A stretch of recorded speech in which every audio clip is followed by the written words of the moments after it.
Paz Internacional, quiero agradecerle mucho a nuestro amigo Rudy Luis Clayman.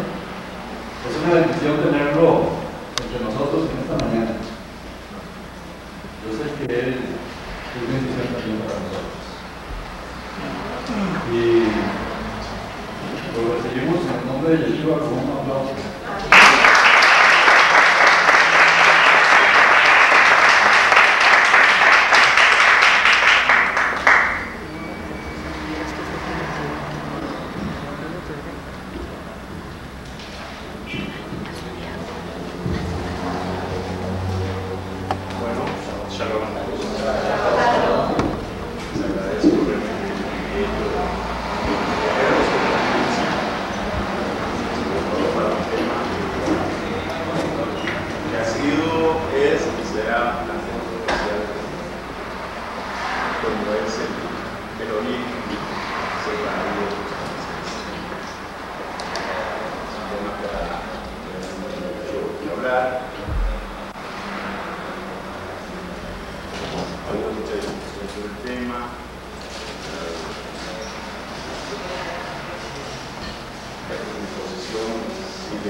En esta época del siglo XI, España se paraliza.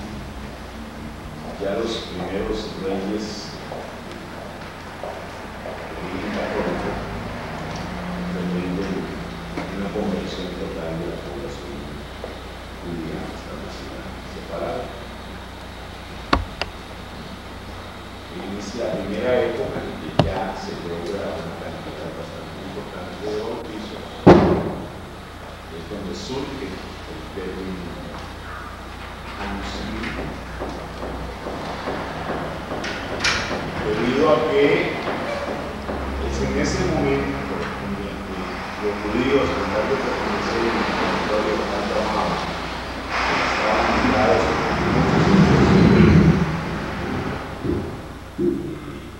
renunciaban a su condición judía, pero una vez que salían de la vida bautismal se reunían un grupo de gentes a desgarrarse sus vestiduras, a ponerse ceniza, sus ropajes y sus rostros y a cantar lo que dio inicio a una tradición que se conserva hasta nuestro tiempo, que es el canto del pueblo. Colnidei, con el que se da inicio olímpico. Colnidei surge en España justamente a raíz de los primeros bautizos forzados. De cualquier manera, la población judía continúa viviendo en España sin mayor intervención de la Iglesia Católica hasta que en 1354 aproximadamente, y en primer decreto de forzar a los judíos a la conversión, de lo contrario tienen que alejarse del territorio español. Y es ahí donde comienza realmente una conversión masiva, pero siempre dentro de ese concepto de anusim, judíos católicos forzados que se convierten posteriormente en criptojudíos, o sea, judíos que mantenían su fe ocultamente, que la practicaban en momentos en que no eran observados por los españoles, digamos, hagamos la diferencia con los cristianos viejos. Y ahí surge, se acuña el nombre de marranos. Converso, que no es tal, simple y sencillamente lo hace por comodidad y por mantenerse ligado a esa tierra que tanto ama. Sin embargo, es tan evidente la no conversión total que ya para 1492 los católicos convencidos por Fray Tomás de Torquemada, yo sea de paso de Septiembre de la Cocina, les solicitan al Papa Clemente IV, si no estoy equivocado, que nuevamente, o sea, que la Iglesia Católica, no era la que dé el visto bueno para crear el Santo Oficio de la Inquisición. Y es a partir de ese momento cuando comienza realmente la persecución más feroz antes del Holocausto, en el cual mueren cualquier cantidad de personas, son expulsados ya de España, esta vez ya con un doble propósito. Ya los reyes, o sea, los príncipes de Aragón y de Castilla unen sus escudos, se forma la pareja de los reyes católicos, logran la reunificación española, logran derrotar a los moros, expulsarlos de su territorio, y acto seguido deciden quedarse con todos los bienes de los judíos, que significaba realmente casi que la totalidad de los bienes de España. Hay que recordar que la nobleza española, que era realmente la gente que podía pensar, se dedicaban a dos oficios. Unos se iban al sacerdocio, al conventual, renunciaban a todos los votos de la vida mundana, y de no ser así se dedicaban a ser militares. Por tanto, partiendo de la premisa de que el catolicismo obligaba a sus sacerdotes a mantener sus celibatos, por parte de ellos no existía una prolongación de la inteligencia, e igualmente pues los militares morían sumamente jóvenes y difícilmente dejaban descendencia. De manera que el pueblo español de esa época no era un pueblo ni culto ni evolucionado, eran pastores en su mayoría, agricultores muy rudimentarios, en tanto que tanto los moros como los judíos habían logrado desarrollar grandes técnicas tanto para la agricultura, la ganadería, así como el comercio, la industria, incipiente industria, pero industria al fin y al cabo, y la banca.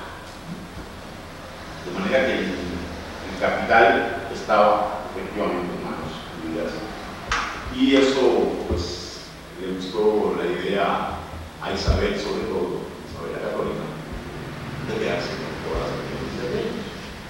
De hecho, todavía es posible encontrar en algunos sitios de América Latina familias que tienen las llaves de sus casas en España, que se trajeron sus llaves para el día del retorno. No pensaban jamás que la expulsión iba a ser de esa manera y de esa manera. De forma que al mismo tiempo que el descubridor de América, Cristóbal Colón, salía del puerto de Palos de Moguer, al mismo tiempo navegaba hacia las costas de Noráfrica, cerca de 400.000 judíos expulsados, por lo menos los que no habían aceptado ser católicos profesos y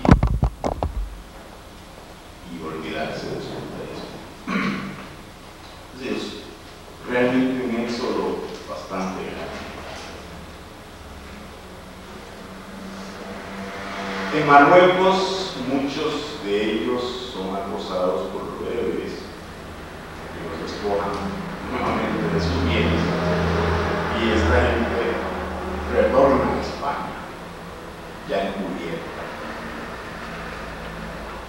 De ahí pasan a Portugal, donde todavía tienen cierta tranquilidad, y se establecen en Portugal por un periodo de aproximadamente 30 años, que es cuando la Inquisición entra a formar parte del sistema operante en Portugal, y el acoso es incluso peor en Portugal que en España. De ahí los judíos buscan opciones, dentro de ellas está Holanda e Inglaterra, ambos países con un margen de tolerancia religiosa bastante grande. Ya estamos hablando de una o dos generaciones de seres humanos que nacieron o en el exilio o como judíos en la España de los clientes. Cuando el último viaje de Colón es en 1512, es cuando descubre la costa rica, y que para su deleite él cree haber encontrado su paraíso, y lo llama el agua, que es lo que él exige que la Iglesia, que la corona española le reconozca como patrimonio por haber descubierto eso ocasiona un enfrentamiento con la corona española, pero al fin al hijo de Colón le otorgan el ducado de Veraguas, que es la zona que para entonces colinda con Costa Rica. Les hablo de todo esto como para que se vayan formando un cuadro histórico y de ubicación geográfica, por ejemplo, qué es lo que ocurre posteriormente. España, bueno, los reyes católicos han muerto, Juan la Roca, el Hermoso, forman el nuevo grupo católico. Sin embargo, Felipe muere muy joven, Juana se enloquece y empieza a pasear con el cadáver de Felipe por todo lado, y de ahí nace, sí, dichosamente había nacido un bastardo, que es Carlos V, que hereda todo el imperio de los Habsburgo, que conquista Portugal, y entonces este hombre comienza a expandir el imperio. Se atreve a decir que en su imperio nunca se pone el sol. Obviamente es ya el tiempo de la explotación de las riquezas latinoamericanas. Las goletas españolas van cargadas de oro, de plata y de esclavos. Y gracias a eso, pues la economía española está apoyante la época de construcción de los grandes palacios, grandes monumentos en España. Bueno, en una gran forma. Sin embargo, Carlos V, furioso con que Holanda haya permitido que los judíos se aposentaran en Amsterdam, entra en una guerra, la famosa guerra de Flandes. Quiere destituir a la familia de Orange, sobre todo a Wilhelm de Orange, que es el príncipe de los Países Bajos, que se revela contra los Habsburgo, y comienza una guerra realmente despiadada, que es la guerra de España, el gran imperio, contra los Países Bajos, que me gusta. Sin embargo, Carlos V no logra apaciguar el incendio ese. Por el contrario, cada vez más Holanda se vuelve un país de más tolerancia, se convierte al protestantismo, ya es la época luterana, y acepta a los judíos como individuos que pueden ejercer su religión plenamente. De hecho, Amsterdam pasa a llamarse la nueva Sidón. Y tal era la cantidad de judíos que vivían en Amsterdam y que observaban, es decir, que retornaban al judaísmo. Llegaban sacerdotes católicos a reconvertirse al judaísmo. Llegaban de todos los lugares a donde se habían ido al exilio. Y eso los Habsburgos no lo perdonaban. Muere Carlos V y le sucede Felipe II, y Felipe II decide continuar la guerra, y ahí es donde se pone de manifiesto la debilidad de España, a pesar de su ser un gran imperio, que comienza el bloqueo de los buques españoles que trasladaban oro, y tanto los piratas holandeses como los piratas ingleses obstaculizan la llegada del oro a España, y eso fundamentalmente puede pagar a los soldados del imperio. Curiosamente, el primer intento de conquista en el caso de Costa Rica surge de Panamá, viene manejado, y esto es lo más interesante.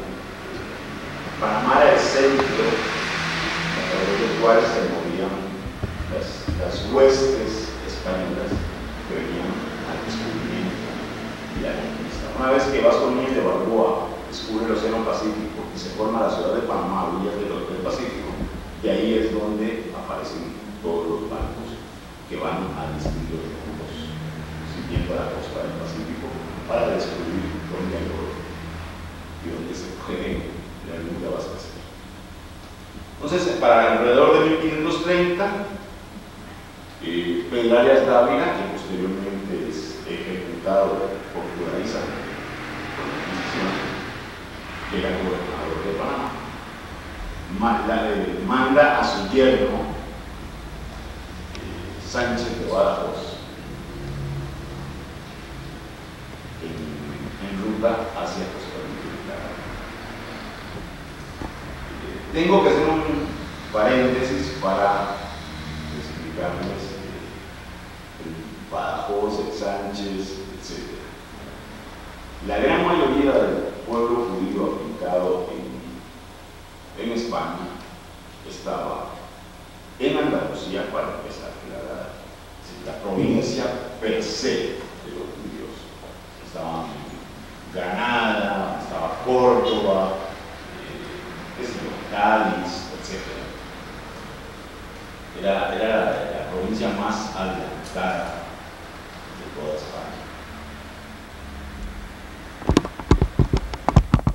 De ahí es donde viene la mayor cantidad de gente hacia Costa Rica. La segunda provincia de población judía era Extremadura, limítrofe con Portugal. Y en tercer lugar, por población, Castilla-La Nueva, o sea, hasta Toledo. Era realmente una ciudad prácticamente hecha por judíos. Incluso el nombre de Toledo es Toledo, originalmente, generaciones. Ahí es donde se establece la gran escuela de los traductores, donde se da el famoso siglo de oro de los judíos en España, cuando surgen los grandes traductores del latín al hebreo,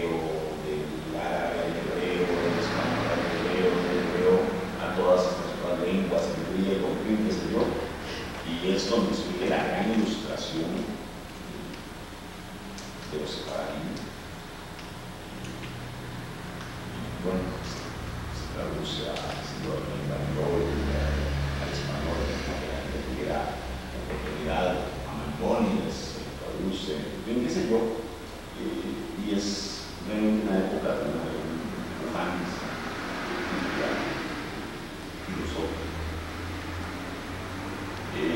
Cuando la expulsión, obviamente, lo que más sale de la de Andalucía, de la ciudad de Sevilla, de Córdoba, de Granada, Cádiz, Málaga, etc.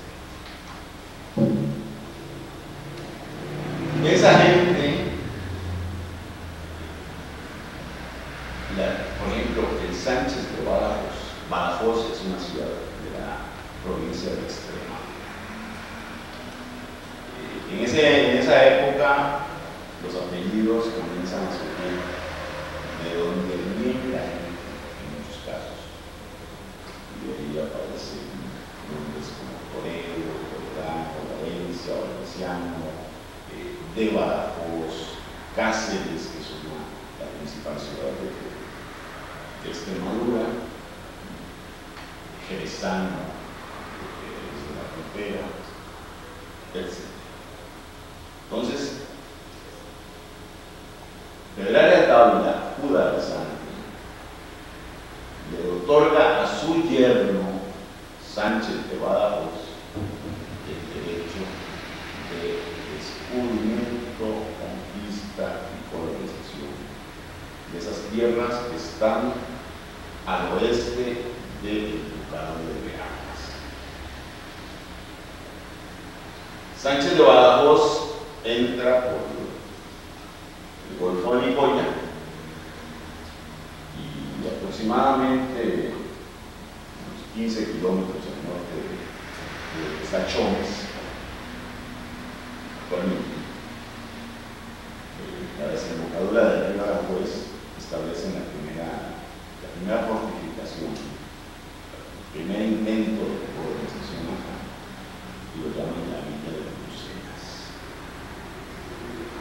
Llamar en ese momento un lugar con el nombre de Villa de Bruselas prácticamente es darle una bofetada a la corona española. Bruselas es parte de los Países Bajos, estaba bajo la tutela de la familia de Orange, está en Flandes y es realmente un insulto. ¿Cómo puede ser posible que una expedición católica pueda darse el lujo de bautizar la primera fortificación entre los países de Bruselas? Pero ahí no termina todo. De repente le otorgan un nombre diferente a la Costa Rica y pasa a llamarse Nueva Cartago. Para quien conoce la historia, que ha empapado un poquito del tema, Cartago fue el archienemigo Vaticano. De hecho, Aníbal lleva sus famosos elefantes, atraviesa los Alpes, llega a las puertas de Roma con el objetivo de destruir el Vaticano como centro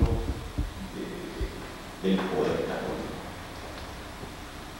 Entonces es un atrevimiento tremendo otorgarle semejante figura a Costa Rica. Es más, de hecho, si uno recorre todo el territorio de América, solamente existe un lugar adicional a Costa Rica, donde existe un pequeño poblado llamado Cartago, y está en la región colombiana, tan similar a Costa Rica que todo el mundo dice que son los judíos de Colombia. Entonces llama mucho la atención ese nombre de Nueva Cartago. El territorio de Veraguas, ese ducado de Veraguas, resulta ser una especie de mampara, a través del cual el poder español queda limitado en cuanto al movimiento desde Ciudad de Panamá a el territorio de Nueva Cartago. Y por algún motivo, que obedece obviamente a la presencia de generales y de su yerno, se comienza a correr la voz acerca de la posibilidad de establecerse en este territorio donde no hay demasiada población indígena, donde no hay recursos minerales de importancia, pero que hay paz y hay un clima en sí. Es decir, mirando obviamente desde allá, desde la villa de Bruselas hacia arriba, pues ahí están las altas montañas que rodean al Valle Central. Entonces, la deducción obviamente es a más altura, más profunda. De manera que ahí empieza a cuajarse un sueño, la posibilidad de establecer a una cantidad importante de años en un territorio donde no se han residuos. Esto, hablé de Sánchez de Badajoz. Posteriormente, en 1560, 25 años después, la colonización de Costa Rica, la conquista y la decolonización se paralizan cuando se descubre el oro del Perú y del Bolívar. Entonces, todas las huestes españolas se van hacia el sur y este territorio lo dejan muy tranquilo, pero no pasa por ahí. Hasta que el licenciado Juan de Caballón se le solicita a Juan de Caballón que inicie nuevamente la conquista y la colonización del territorio. Juan de Caballón recluta gente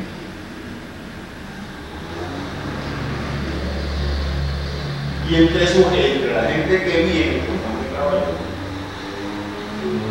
y que logran llegar a las alturas del Valle Central, se establecen una ciudad que se llama Garcimuñoz, en la área de Santa Ana.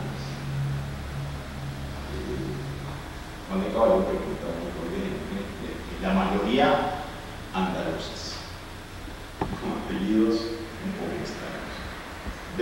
Además de eso, tengo que hacer una pequeña acotación.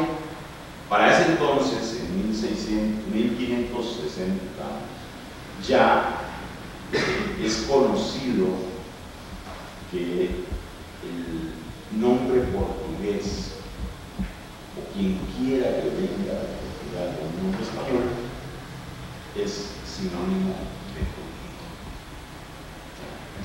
Decir soy de nacionalidad portuguesa y llegar a presentarse a la Casa de Contratación de Sevilla para venir a las Indias es prácticamente de la cárcel, decir soy judío. Bueno, resulta que a Costa Rica llega un grupo también de gente nacida en Portugal llamado los españoles. Lo que hace más interesante, pero no solamente eso, aparece un tipo milanés porque viene de Milán, en Italia. El tipo realmente se llamaba Ferrero, era de apellido Ferrero, Domingo Ferrero.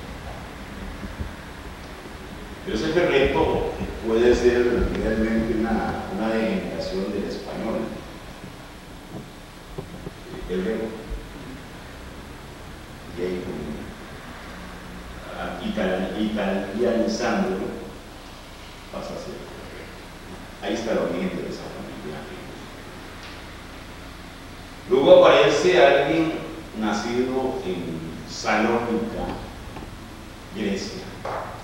Estamos hablando de 1560, es decir, no ha pasado un siglo desde la expulsión. De repente alguien con un apellido hispano se atreve a salir de Salónica, cruzar todo el Mediterráneo, meterse por el puerto de Santa María, llegar hasta Sevilla, orilla del Guadalquivir, para pedir que lo manden a América y concretamente acá.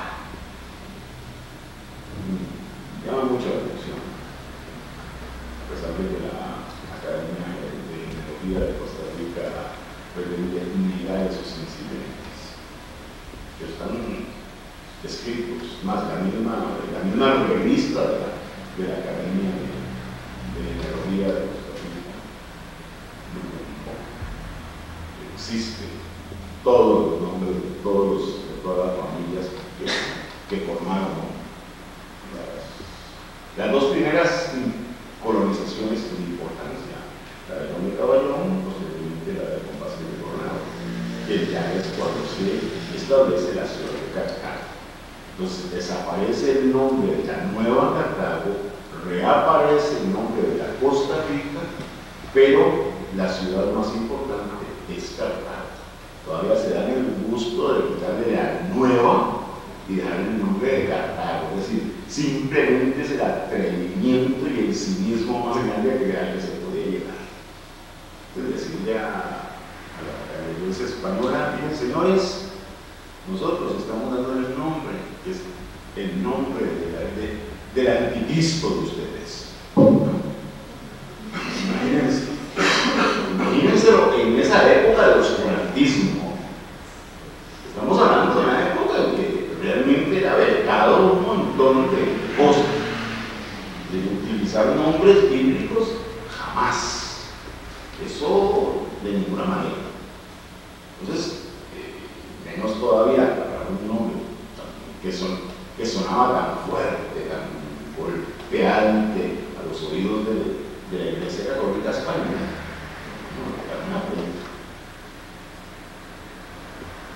Tanto en las dos, es decir, en la expedición de Manuel Caballón como en la expedición de Juan Vázquez de Coronado, aparecen cualquier cantidad de gente nacida en Portugal o provenientes de Extremadura, de Andalucía. Incluso aquí me permití traer un poquito de bibliografía para que consten las cosas. Procedencia de los primeros colonizadores de Álava, norte de España, las Vascongadas, 3 personas. Andalucía, 75.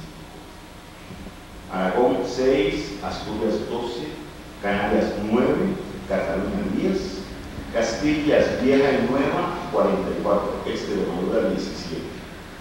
O sea, ya ahí empezamos a ver que la casi totalidad viene de Andalucía.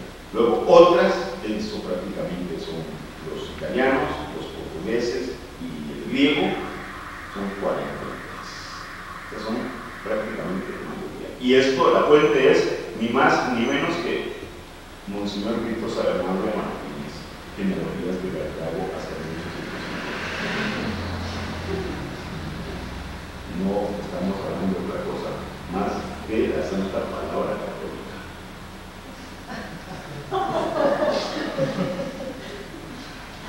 Y como puede observarse, dice acá, la contribución de Andalucía es la más importante. Y Andalucía es prácticamente territorio judío. O sea, no se cuestiona, ahí no existía el cristiano viejo. No había llegado allí, había sido rechazado por los moros. Entonces era el territorio consagrado a moros y judíos. Bueno, resulta que la población moruna no tiene interés en venirse a América porque ellos tienen sus ascendentes ahí enfrente.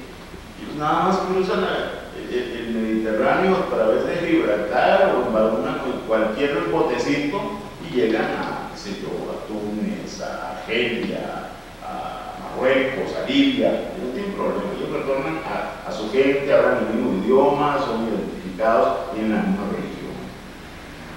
El problema es para los judíos que no tienen de idioma.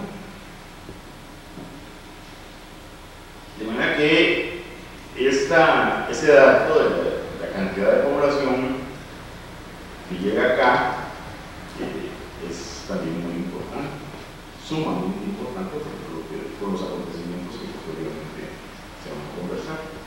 Se establece la ciudad de Cartago. Estamos hablando de 1555. Aparece un señor en esta ciudad de Cartago el nombre de Domingo Rodríguez Portugués. Es decir, ya su nacionalidad pasa a integrar como servidor. Este señor Domingo Rodríguez Portugués se dedica al oficio de sastre en Canadá. Para don Carlos Meléndez resulta incierto si este señor murió acá o no murió acá, nadie lo sabe. Sin embargo, revisando actas de la Inquisición en México, aparece un hombre con las mismas características y con los mismos nombres y apellidos. Es el mismo nombre y apellido, que es condenado a un auto de fe, a estaca y fuego, y muere en Ciudad de México. Sin embargo, este señor deja una descendencia ni más ni menos que de 12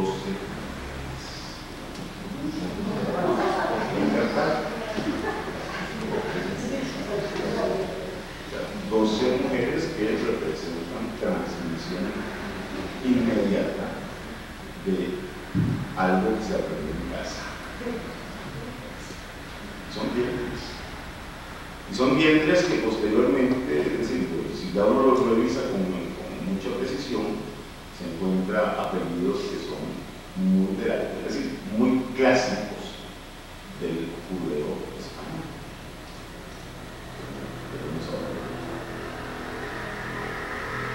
De manera que estas 12 muchachas se encargan de poblar prácticamente Costa Rica. Es una población endogámica, endogénica. Se nutre de sí misma, no viene de la Costa Rica, de excepciones, pero de ahí estas mujeres se están introduciendo y están trayendo críos, les están enseñando lo que les aprendieron en su hogar, a escondidas. Y es así como surge de repente una clase importante en Qatar que se dedica a las plantaciones de cacao por el lado de México. Los historiadores oficiales de Costa Rica siempre han hablado de los ataques de los piratas y de los zamborusinos a las costas costarricenses que venían a robarse el cacao. Bueno, eso es la teoría de la gente, ya hablo de los oficiales. Sin embargo, revisando otros documentos, pareciera ser que estos piratas, no que pareciera ser, es de hecho, estos piratas eran empleados pagados por familias separatistas establecidas en las islas del Caribe, que venían a comprar materias primas para industrias establecidas ya en esa zona del Caribe. El cacao era una de esas materias primas.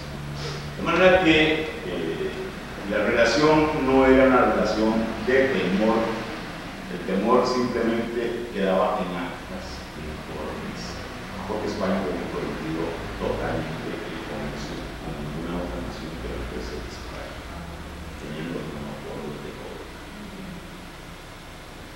Y resulta que pues los colonos no tenían mucho interés y querían evadir los impuestos y el monopolio.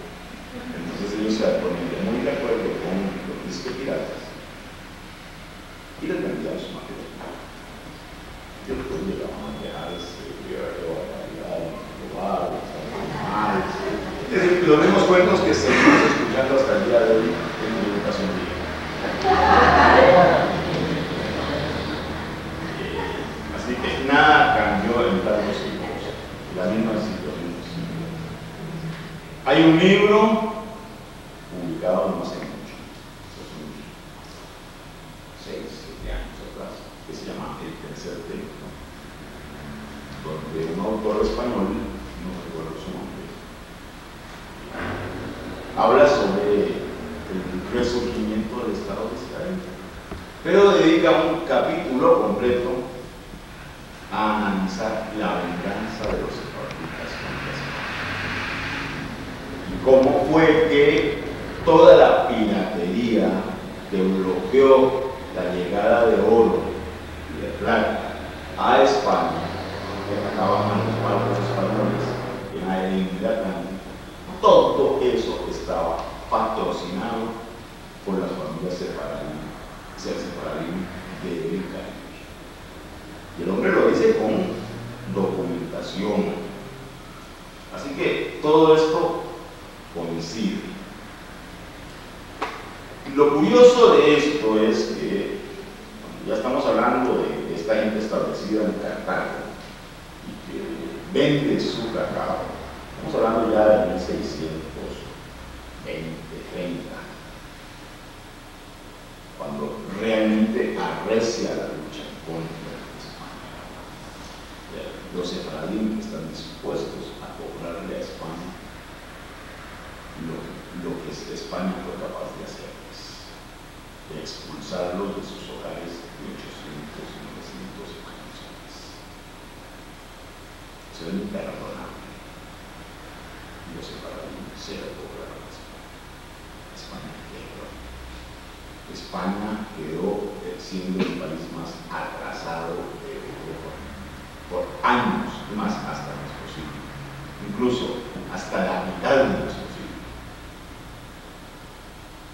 Todo porque tuvo el atrevimiento España de expulsar a los judíos de Francia.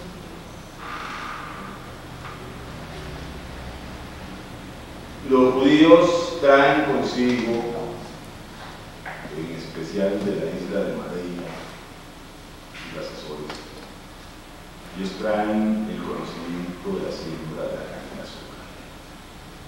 Y es justamente la caña de azúcar la que permite el establecimiento de los judíos en todas las islas del Caribe, en Brasil, en el norte de Brasil, y curiosamente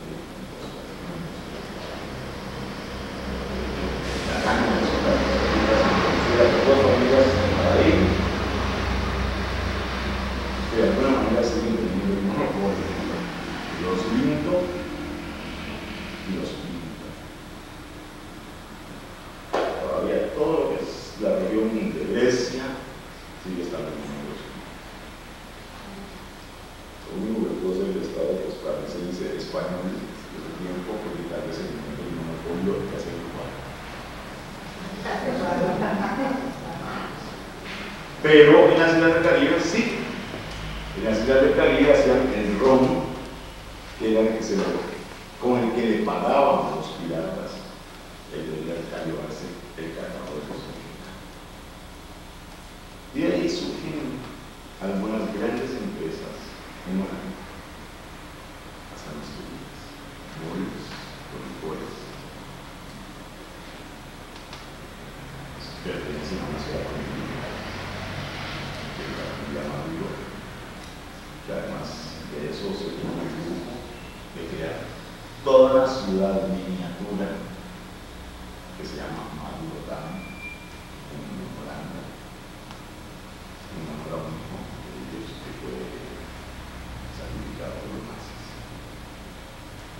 Es tan poderosa esa familia y su poder surgió en algo de pasado, vendiendo robo, vendiendo guapo. Y ellos manejaban el cultivo del azúcar y bueno, transformaban el azúcar en todo lo que se quería, todos sus derivados. Entonces, en el caso de Costa Rica, bueno, ya vemos que surge esta relación, este vínculo muy interesante. Yo lo podría llamar casi de paisanos. Los del Caribe y los de acá se entienden muy bien.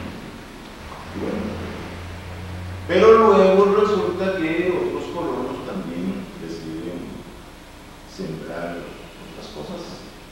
El valle de Cartago, el Cuarto, un valle muy fértil. No me da papá, es increíble. Entonces resulta que ya Costa Rica se vuelve autosuficiente en la producción de trigo y tiene excedentes que quiere exportar. De ahí viene un grupo de colonos que busca establecer una ruta de comercio entre Cartago y la ciudad de Panamá.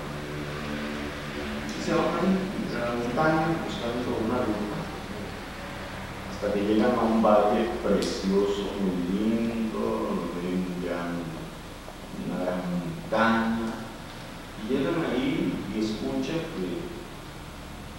que los indígenas llaman al lugar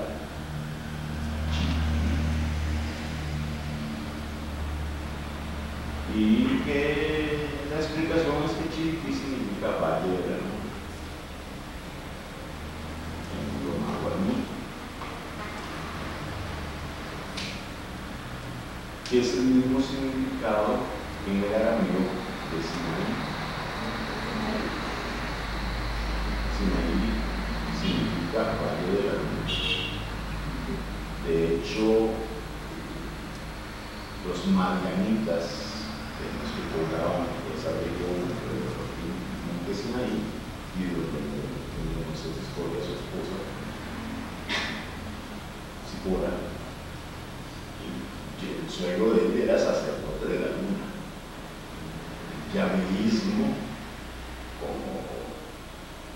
como religión femenina, como una diosa a la cabeza. Era monoteísta, pero Dios estaba representado por la luna, ya, un Dios hembra. Y las características pues son muy similares. Resultó que la montaña esta donde estaba el valle ubicado al pie es decir, la ladera de esta montaña era muy similar a la Sinaí. Entonces estos colonos creyeron que habían llegado efectivamente a donde Moisés había llegado. Y de hecho pues decidieron poner un nombre a la montaña, porque la montaña también incluía un volcán, igual que el Sinaí, y alzaban nubes espesas, y bueno, y ahí moraba Dios. Entonces le pusieron el nombre Baruch. Pero resulta que los pobres indígenas nunca pudieron pronunciar la bota final y le llegó a Baruch. Y hasta el día de hoy esa montaña se llama Baruch. Y estos señores se encontraron ahí con otro señor, López de Sequeira, Alférez López de Sequeira, no capitán, capitán López de Sequeira, pero resultó ser también un judío. Juntos decidieron establecer una población como punto intermedio entre Cartago y Ciudad de Panamá. ¿Y cómo llamaron a este lugar? El pueblo de David.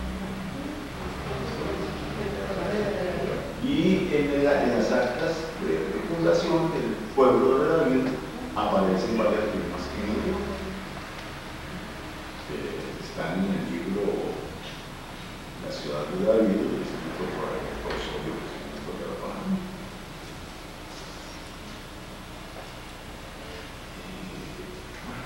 Son muchas coincidencias, ¿verdad? Qué cosa más rara que de pronto un volcán se llama Baruch y el pueblo lo llaman el pueblo de David, en una época en que todo eso es prohibido por la Iglesia Católica. Y la Inquisición matar que se repite en ese pueblo. Cartago, son demasiadas coincidencias. Y durante 2 siglos, desde 1530, en que se establece la Villa de Bruselas, hasta 1732, en que un obispo vino de Nicaragua de las narices aquí. Y resulta que este obispo se encuentra en una iglesias, en un lugar este hombre le exige a las autoridades coloniales españolas, residentes en Cartago, darán algo. Pero si no tiene nada que hacer, la gente no quiere nada. Y entonces este obispo se retorna a Nicaragua, se trae un ejército español desde allá y obliga a los colonos a emitar este valle de la boca del monte. Ese es el la primera manifestación forzosa de católicos, es decir, de volver católicos a los costarricenses. ¿Qué sucede durante esos 2 siglos? ¿Qué puede estar sucediendo para no tener una manifestación religiosa? Y esto se ve claramente en el Museo Nacional, en el Departamento de Arte Religioso, donde no existe nada anterior a 1740 de arte religioso costarricense, ni siquiera costarricense, porque lo que se encuentra a partir de esa época es traído o de Perú, de Lima o de Cusco, o de Quito de Ecuador, o de Guatemala. Y uno se pregunta, bueno, estamos hablando de los años 1650, 75, 90. ¿Qué hacía la gente? Porque al final de cuentas la artesanía es todo poderoso. Las horas libres que se tienen. Esta gente, bueno, ya, salía de su cultivo a las 3 de la tarde, de aquí el sol era bravo, teníamos abanicos bien evolucionados. Entonces, ¿a qué se dedicaba esta gente? ¿En qué gastaba su tiempo libre? Porque a nadie se le ocurría agarrar y tallar un pedazo de madera que era muy abundante, y hacer un tamaño. Era lo normal. Si hubiera sido una población española normal, pues lo hubiera hecho. Simplemente llegan, tallan un Cristo, una Virgen María, un San José o la Santísima Trinidad, lo que fuera. Pero no, aquí no hay nada de eso. No aparece nada, pero el rey interés de cultivar la Iglesia Católica. De la religión católica, nada. Ninguna imagen. ¿Por qué ninguna imagen?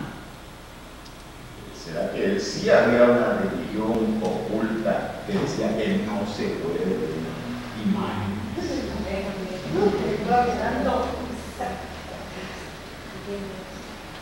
Claro, son deducciones sencillas. No hace falta ser muy brillante para descubrir esas cosas. Simplemente es unirse a la cacería. Y eso fue lo que yo hice. Empezar a cazar los hilos que estaban sueltos, los cabos que andaban por ahí perdidos. Pero resulta que este bendito obispo obliga a hacer la ermita, y cuando llega el momento de abrirla, nadie llega. Nadie avance a un oficio religioso. El historiador oficial de la Iglesia Católica, asume que la gente decía que era muy pobre, que no tenía ropas adecuadas para asistir a los concilios. Me parece un poco más me parece que había una reacción total a rendirse frente al poder eclesiástico. Entonces, este bendito obispo, muy herido en su foro interno, al ver que no llegaba nada, vuelve a traerse su ejército de Nicaragua, de León, agarra todos los caseríos todas las fincas que estaban por Acerrí, por Curridabat, por el lado del Virilla, todas y meten un mandato que a partir de ese momento toda la gente tiene que vivir alrededor de la vida. Lo mismo ocurre en Caracas. Ya en ese momento comienza la guerra el ejército a decirles a los colonos: señores, ustedes son católicos o los matamos. No se encuentra ningún caso de inquisición en Costa Rica de toda esa época, a pesar de que supuestamente había un delegado de Santo Oficio. Del Santo Oficio llegaban y veían casos ridículos. Fulano de tal le robó una gallina al otro. Pero ver concretamente casos de judaizantes no se da. No existen los hechos. Resulta que de ahí nace la famosa distribución del pueblo costarricense: iglesia, plaza, casa sagrada. Todo el mundo tenía que vivir cerca de la iglesia para que vieran que eran católicos conversos y que asistían a los. De manera que por ahí de 1750, con la presión militar, comienza a desaparecer lo que yo diría que fue una cultura y una religión que se mantuvo bien en Costa Rica de forma subterránea. Yo por eso digo eso. La práctica decidió. Incluso, ¿verdad?, que la Iglesia Católica pretende ignorarlo o negarlo. Se rumora, no me gusta porque nunca me dejaron entrar. Se rumora, por ejemplo, que debajo de la iglesia parroquial de Heredia hay catacumbas judías. En Cartago se dice que en las ruinas, por debajo de las ruinas, existen unos pasadizos, sótanos, en los cuales también existen